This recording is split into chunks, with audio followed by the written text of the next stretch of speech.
अस्सलाम वालेकुम।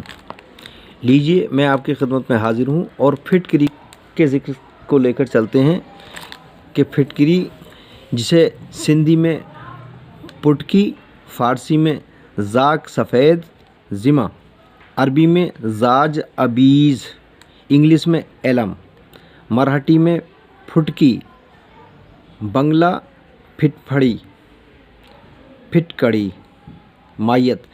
शीशा नमक की मानिंद फिटकरी की सफ़ेद डलियाँ होती हैं जो नमक की निस्बत वज़न में हल्की होती हैं और इसका मज़ा शीरीन और कसीला होता है, मिजाज गर्म खुश होता है। अफ़ाल काबिज़ और मुजफ़िफ़ होने की वजह से कुर्वे लिसा, मुकई, मुखरिज जनीन, दाफ़े नौबत तप फिटकरी बियाँ करके इस्तेमाल की जाती है। सैलान खून, किला, वर्म लोस्तीन, वर्म हल्क बतौर सनून और गरगरा मुश्तमिल है। ज़हीर और इसहाल में सफ़ूफ़ करके खिलाई जाती है और खरूज मक़द और बवासीर में इसके जोशांदे से धोते हैं। काबिज़ हामिसुल्लदम होने के बायस मेदे आटे के सैलान खून में अंदरूनी तौर पर इस्तेमाल कराई जाती है और मर्ज़ रुआफ़ नाक के ज़ख्मों में इसके आब महलूल से पिचकारी करते हैं, नेज़ बतौर नफूख़ इस्तेमाल करते हैं।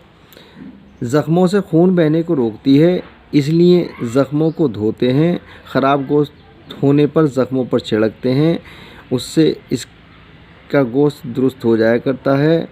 आसूब चश्मे एक रत्ती 1 तोला गुलाब में हल करके कतूर करते हैं, दर्द चश्म और सुर्खी ज़ायल हो जाया करती है।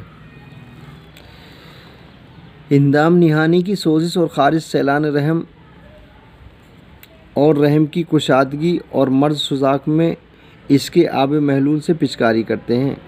बच्चों के अमराज सदर मसलन खुनाक और सुरफ़ा में फिटकरी की मोकई मिकदार खुराक में इस्तेमाल करते हैं, जिससे कै होकर मर्ज़ में इफ़ाक़ा हो जाता है।